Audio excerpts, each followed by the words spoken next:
महाभारत में जो कृष्ण भगवान थे वो कौरवों के बीच गए संदेशा लेके, आखिरी संदेशा। वहां पे भी उनकी भाषा देखिएगा, आप महाभारत अगर सीरीज देखिए तो भाषा देखिएगा। दुश्मन से भी इस तरह से बात कर रहे थे जैसे लगता था गुरु जी से बात कर रहे हैं। ये भाषा की मर्यादा। लेकिन आज ये वही श्याम की धरती है, ये वही पुरुषोत्तम राम की धरती है जहां लोग तहजीब भूल गए कि बात करना कैसा चाहिए। ये वही पुरुषोत्तम राम थे जिनके अपने भाई लक्ष्मण जी को जब शिक्षा लेनी थी तो रावण के पैताने बैठे थे कि ये शिक्षा लेना है तो उसके पास झुकना पड़ेगा यहाँ पर। लेकिन आज हम लोग भूल गए हैं कि हमें बात में तो इतना आजकल वो तहजीब ही नहीं रह गया है कि इतना रफ बोल दो कि दुश्मन किसी से पूछो, एक लड़का पूछा तुम्हारा क्या हाल है, तू कर है खराब है, ठीक कर दोगे जब हाल है भाई। आप सबकी जिंदगी में कुछ कठिनाइयां आएंगी, ठोकरें लगेंगे, लेकिन ठोकर खा के संभलना भी जरूरी है। ठोकरें खाकर भी ना संभला तो ये मुसाफिर का नसीब। राह के पत्थर तो अपना फर्ज अदा कर चुके हैं और कभी भी मुश्किलों से घबराइएगा नहीं। कोको कोला कंपनी जब स्थापना हुई थी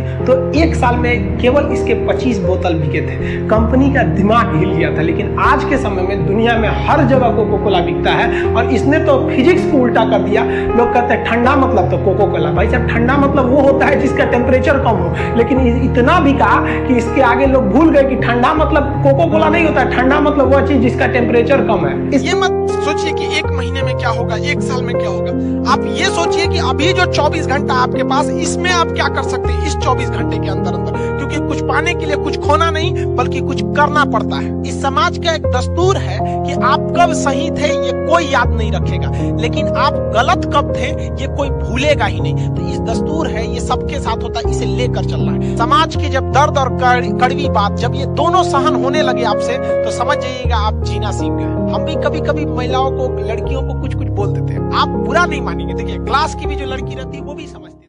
और जब तक हम हैं किसी के भी पढ़ाई में पैसा बाधा नहीं आएगी। हम शुरू से यही कहते हैं कि अब राजा का बेटा राजा नहीं बनेगा, राजा वही बनेगा जिसमें योग्यता होगी। क्योंकि गरीबों को छोड़कर हम देश को आगे नहीं ले जा सकते। ये बचवा जो है, देखिए गरीबी कितनी बेशरम चीज होती। बेचारा अपने छोटे भाई को कंधे पर लिया है और आगे पेट पालने के लिए पान बेच रहा है। कौन सा यूनिवर्सिटी इसको पढ़ा देगा?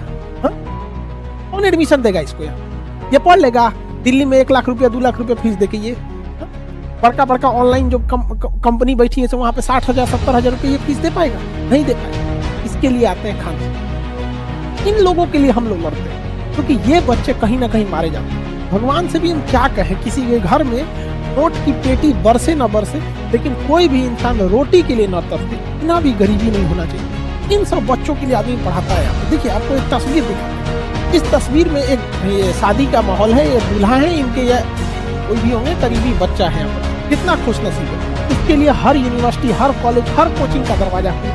लेकिन इसी की शादी में ये महिला को देखिए, ये लाइट लेके घूम रही है, अपने सर पे लाइट लेके जा रही है। और इस महिला का संघर्ष देखिए, इसके एक छोटे से बच्चे को गोद में ले रखा है। अब इसका जीवन का संघर्ष देखिए, छोटे से बच्चे को गोद में रखा है। इसका ये भी एक बच्चा है, एक इसका नसीब भी है और ये भी एक बच्चा है, इसका नसीब है। इसको सारा जगह दरवाजे खुले, इसके लिए बंद रहेंगे दरवाजे। लेकिन याद रखिएगा, खान अभी जिंदा है, तब दरवाजे बंद हो जाएंगे, फिर भी हम इनके लिए लड़ते रहेंगे। इस बच्चे को भी पढ़ाएगा इंसान।